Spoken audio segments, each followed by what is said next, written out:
देखो, आप एक सफ़र पे निकले हुए हो, जब हमारे पास गूगल मैप नहीं होता था और हम गाड़ी लेके निकलते थे, तो हम 50 जगह गाड़ी रोकते थे पूछने के लिए, भाई ये रास्ता हुँ, किधर जाएगा, ये रास्ता किधर।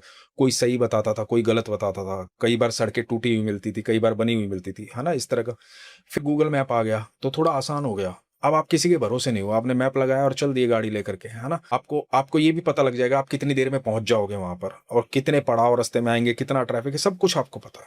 तो कितना आसान हो गया ना? भगवत गीता ज़िंदगी का मैप है। आप देखो, श्रीमद् भगवत गीता बोली भगवान श्री कृष्ण ने। जब महाभारत हो रहा था, तो लोग खून में लथपथ थे। चारों तरफ चीख पुकार चल रही थी, हाथी घोड़े सब चिल्ला रहे थे।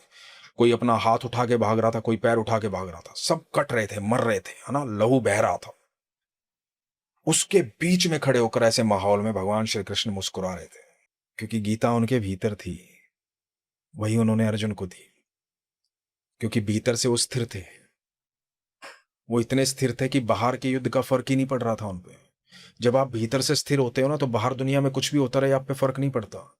लेकिन आप भीतर से अस्थिर हो गए।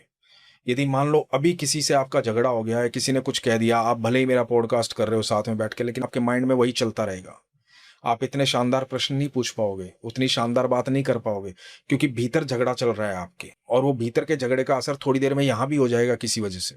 तो आप भीतर से अस्थिर होंगे तो बाहर भी सब कुछ अस्थिर हो जाएगा। चाहे बाहर कितनी भी शांति हो, आप कर दोगे उसको, माहौल को खराब।